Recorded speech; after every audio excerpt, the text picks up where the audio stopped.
Hola compañeros y compañeras de afición, bienvenidos una vez más a un nuevo vídeo. En esta ocasión vamos a inaugurar en el canal una nueva sección dedicada a los agapornis o inseparables. En concreto, como habéis podido leer en el título del vídeo, os voy a explicar cómo saber si un agapornis es macho o hembra. Y por ello, a lo largo de este vídeo, os iré dando algunos trucos y consejos para que podáis saber si vuestro agapornis es macho o hembra. Y sin más, empezamos. En el mundo podemos encontrar muchas razas de agapornis diferentes, pero los tipos de agapornis más comunes que solemos tener como mascotas son el agapornis Fisher, el agapornis personata o el agapornis rossicolis, por lo que en este vídeo nos vamos a centrar solamente en estos tres tipos de agapornis o inseparables. A simple vista es difícil apreciar el sexo de los agapornis, ya que no presentan dimorfismo sexual entre machos y hembras. Aunque hay algunos tipos de agapornis, como por ejemplo el agapornis taranta o el agapornis canu de Madagascar, que son especies en las que se suele ver a simple vista diferencia entre un macho y una hembra. Pero en el caso de agapornis Fisher, personata o rossicolis, no se suele apreciar con tanta facilidad, aunque hay algunos trucos que os voy a comentar ahora que nos pueden ayudar a saber si nuestros agapornis son machos o hembras. Si observamos a nuestro agapornis, podemos cesarlo a través de su comportamiento, ya que existen determinados comportamientos que son más propios de machos que de hembras, aunque siempre hay excepciones que nos pueden llevar a confusión. Por lo que no podemos basarnos al 100% en este método y lo ideal sería poner en conjunto todos los métodos que os vaya explicando a lo largo del vídeo para estar seguros de si nuestro agapornis es macho o es hembra.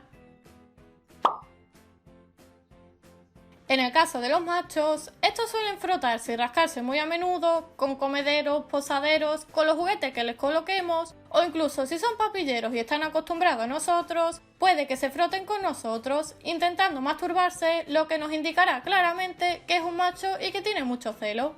Además, los machos suelen tener menos miedo que las hembras y suelen ser más cariñosos y agradables. De ahí que cuando queramos tener un agapornis papillero, se recomiende que sea un macho, ya que son más dóciles que las hembras. También, durante la cría de agapornis, los machos no suelen incubar los huevos, aunque como todo, siempre hay excepciones. Pero por lo general, la hembra es la única que permanece en el nido incubando los huevos y el macho se queda fuera del nido, y se suele posar en la entrada del nido o en un posadero cercano. Y además, continuamente está buscando comida para después darle de comer a la hembra.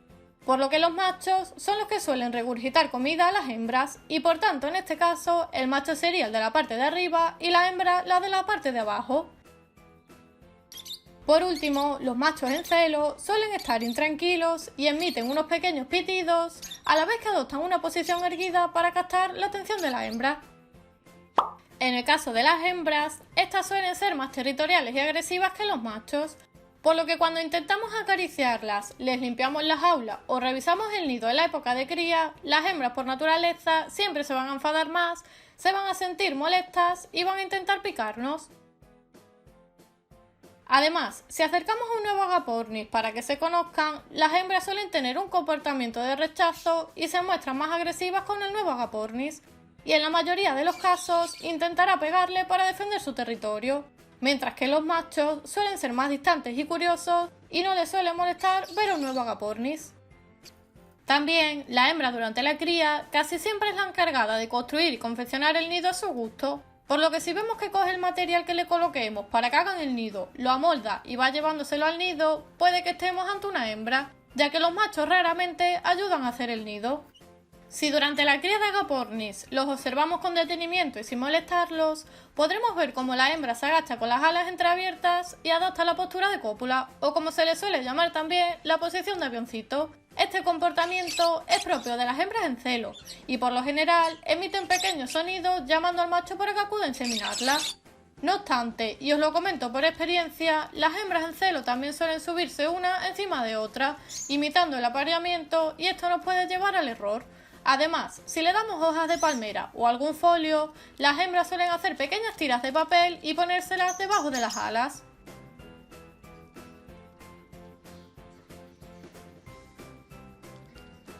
Después del apareamiento, la hembra comenzará a poner huevos hasta completar la puesta. Por lo general, suele poner un huevo cada día y pondrá un total de 5 a 6 huevos. Es muy importante que revisemos los nidos diariamente para comprobar que ha puesto un huevo y evitar o estar pendiente de que nuestra agapornis no tenga ningún huevo atravesado. Si por algún motivo apareciesen 2 huevos al día en el nido, está claro que estaríamos ante 2 hembras. También las hembras durante la cría de agapornis suelen pasar mucho tiempo en el interior del nido, ya sea incubando los huevos o dándole calor a las crías. Únicamente suelen salir a comer, beber y hacer sus necesidades. Y por último, por lo general, las hembras suelen darle de comer a las crías con mayor frecuencia que el macho. El macho comerá y posteriormente irá la hembra a regurgitarle la comida y esta será la encargada de dársela de nuevo a las crías. No obstante, esto no quiere decir que el macho nunca le vaya a dar de comer directamente a las crías, ya que hay machos muy buenos que alimentan también muy a menudo a sus pichones. En algunas especies, como por ejemplo los personatas o los fisher, si nos fijamos en el anillo ocular, es decir, el pequeño aro blanco que rodea el ojo, podemos hacernos una pequeña idea de si el agapornis es macho o hembra.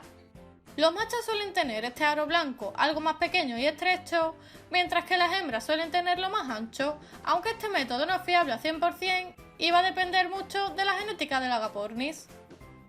Además, las hembras suelen tener un tamaño algo mayor al de los machos, pero para darnos cuenta de esto sería necesario comparar a 2 agapornis en una misma posición y a poder ser que sean de la misma nidada, ya que como la diferencia de tamaño no es muy acentuada, puede que nos lleve el error si comparamos 2 agapornis de diferentes aviarios con una genética distinta o de diferente edad, ya que evidentemente un agapornis adulto va a tener un tamaño mayor que un agapornis joven que aún no se ha desarrollado completamente. Y además tenemos que tener en cuenta la posición que adoptan el posadero, ya que como os comenté anteriormente, los machos suelen adoptar una postura más erguida y esto nos puede llevar al error y pensar que el macho es más grande.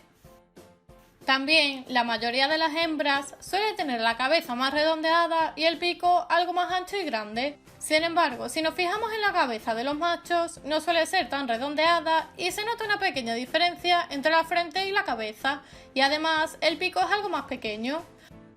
Otro método, aunque algo complejo, es observar la zona de la cloaca. Si observamos la zona de la cloaca del agapornis, nos puede ayudar a determinar su sexo, ya que por lo general las hembras suelen tener algo más abultada la zona de la cloaca y el abdomen.